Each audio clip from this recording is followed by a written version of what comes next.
Hello friends, एक और नई कहानी के साथ। कहानी की शुरुआत होती है। सबसे पहले एक सड़क को देखते हैं हम। उस सड़क पे पूरी तरह से सन्नाटा है। कोई भी गांव वासी उस सड़क का इस्तेमाल नहीं करता था। सबका यही मानना था कि जो भी व्यक्ति वो सड़क पार करके जाएगा वो अकेला नहीं आएगा, अपने साथ एक साया भी लाएगा। अब कुछ व्यक्ति जो थोड़े पढ़े लिखे थे वो इन सब बातों पर ध्यान नहीं देते थे। एक व्यक्ति जिसका नाम प्रशांत है, वो शादीशुदा है और उसके गांव के बाहर कुछ काम था, मगर उससे ज्यादा लेट हो जाता है। और उसकी बीवी जिसका नाम राधिका है, वो अपने पति को बार बार फोन करके परेशान करती है, जल्दी आ जाओ, पूजा के लिए लेट हो रहा है। बात यह है कि आज प्रशांत के माँ का जन्मदिन है और इसलिए उन्होंने घर में पूजा रखी है। अब प्रशांत कहता है बस आ रहा हूँ। आज प्रशांत को काफी लेट हो गया है। अब वो सोचता है यह सड़क से चला जाता हूँ, जो कि भूतिया सड़क थी। अब वो इस सड़क से जाता है और आधा रास्ता पार कर वो कहता है, देखा कोई दिक्कत नहीं है, इस सड़क पे बस फालतू की अफवाह फैलाते हैं गांव वाले। थोड़ी देर चलते ही उसे एक महिला मिलती है। वो हाथ देती है कि गाड़ी रोकी। प्रशांत अपनी गाड़ी को तो रोकता है और कहता है, आप यहाँ क्या कर रही हैं? महिला, मुझे लेट हो रहा था तो मैंने सोचा ये रास्ता चुन लूं। प्रशांत, अरे वाह, मैंने भी आज यही सोचा, आइए मैं आपको छोड़ देता हूँ आगे। दोनों गाड़ी में बैठ गए और गाड़ी में बैठ के आगे बढ़ने लगे। जैसे ही प्रशांत अपने घर पहुंचा तो पीछे देखा तो कोई महिला ही नहीं थी। वो सोच में पड़ जाता है कि कहाँ गई वो महिला। फिर थोड़ी देर बाद वह सोचता है, शायद मेरा वहम था। अब वो घर पहुंचता है तो सब उसका स्वागत करते हैं और पूजा शुरू हो जाती है। थोड़ी देर बाद गंगा जल सबको दिया जाता है। सब ले लेते हैं, मगर प्रशांत मना कर देता है, नहीं लेता है। वो कहता है, नहीं मुझे नहीं चाहिए, दूर रखो। वह यह सब सोचता है, शायद दूर से आए तो थके हैं। पूरे परिवार ने कहा आप आराम कर लीजिए। प्रशांत थोड़ी देर में सो जाता है और शाम को जब उठता है और शीशे में जाकर देखता है तो ये वही महिला दिखती है जिसने प्रशांत से लिफ्ट लिया था और अपने आप को शीशे में देखकर मुस्कुराने लगती है। अब कुछ देर बाद सब खाना खा के सो जाते हैं और दादी माँ अपने पोते और पोती को उस भूतिया सड़क की कहानी और भूत की कहानी सुनाने लगती है। उस सड़क पे काफी सारी आत्माओं का वास है।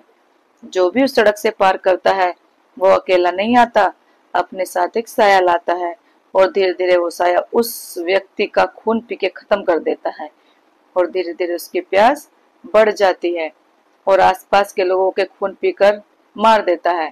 अगर एक साया भी उस भूतिया सड़क से आ गया तो वो अपने साथियों को भी वहां से आजाद करने की कोशिश करेगा।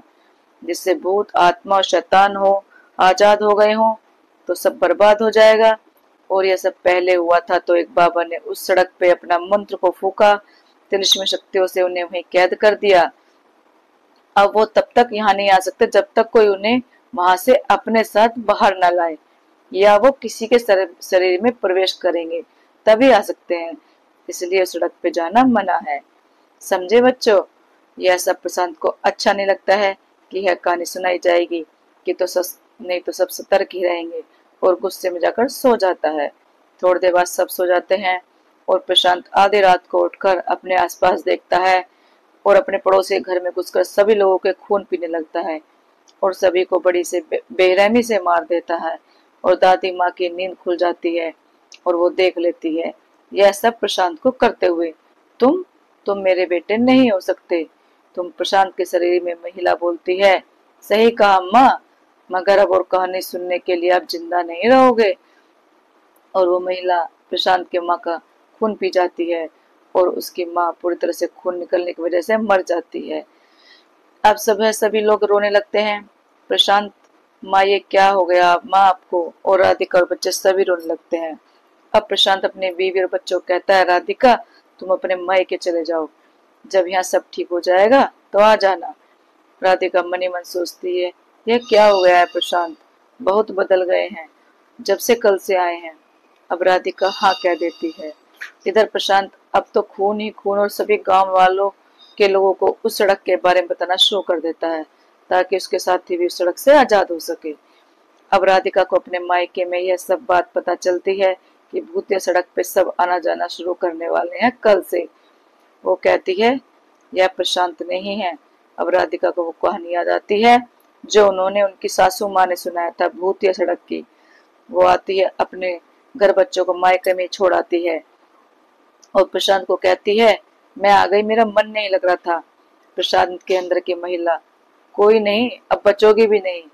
राधिका आप इधर आइए, आपसे कुछ काम है। और धूप में जो प्रशांत ने अपने चेहरे पर पर्दा किया था उसे हटा देती है। यह क्या कर रही हो तुम? अचानक से वो महिला का रूप आ जाता है।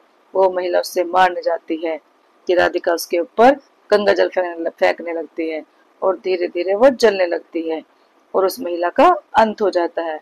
और राधिका सभी को सतर्क कर देती है न जाने के लिए उस भूतिया सड़क पे और सभी को भूतिया सड़क की कहानी सुनाती है। सभी गांव वाले राधिका का धन्यवाद करते हैं और मैं भी आपका धन्यवाद करता हूँ। दोस्तों, अगर आपको ये कहानी अच्छी लगी हो तो लाइक, कमेंट और शेयर करें। चैनल को सब्सक्राइब करें। Thank you.